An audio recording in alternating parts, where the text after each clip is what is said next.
There's something strange that happens when you stop needing someone. They start needing you, not because you got richer, not because you looked better, because something shifted inside you and they could feel it. Here's the truth most people never fully grasp. People don't regret losing you because your life improved. They regret it because you stopped needing their approval to feel whole. When someone pulls away, the instinct is automatic. You explain yourself, you reach out, you try to prove you're still worth keeping, but psychologically, this does the opposite of what you intend.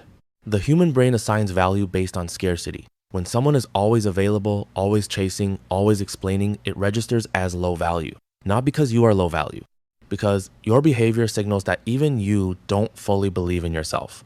Every time you chase someone who pulled away, you hand them power over your emotional state, and that power makes them value you less, not more. Regret is never immediate, it's delayed, and that delay matters.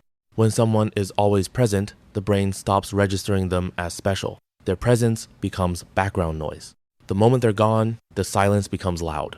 Now, the brain scrambles. Suddenly, everything it took for granted becomes visible. The emotional safety, the patience, the way that person made them feel understood without performing for it.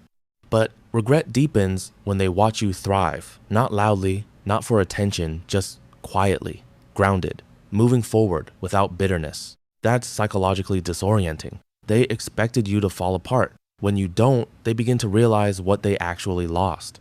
It's not your looks. It's not your income. It's the feeling of being around someone who is genuinely comfortable with themselves. Someone who doesn't collapse under criticism, doesn't chase validation, doesn't twist themselves into shapes to earn approval. That quality is rare, and when people lose access to it, they feel it because almost everyone else they meet is still performing, still desperate in some invisible way. The emotionally complete person stands out by simply not needing to, and that cannot be faked. People sense the difference between genuine emotional independence and someone pretending not to care. One radiates quiet confidence, the other radiates hidden anxiety. 1. Stop over-explaining yourself. Every time you justify your decisions to people who didn't ask, you signal insecurity. Say what you mean once, calmly, then stop. The right people won't need an explanation. The wrong ones won't accept one anyway. 2. Stop seeking validation from people who dismissed you. Trying to show them they were wrong means they still control your inner world. Real growth isn't performed for an audience. It's built in private, and that's exactly what makes it visible. 3.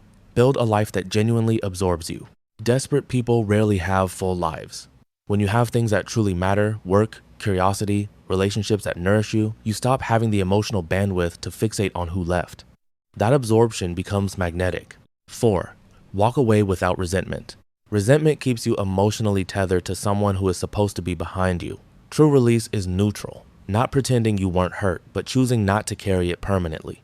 That neutrality is the final proof to yourself and others that you've moved into your own life.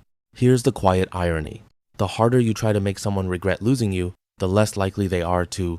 The moment you stop trying when your life becomes too full and too honest to organize around someone else's opinion, that's exactly when the regret appears in them. You don't have to announce your growth. You don't have to perform your healing. Just become someone who no longer needs an audience to feel whole. The rest takes care of itself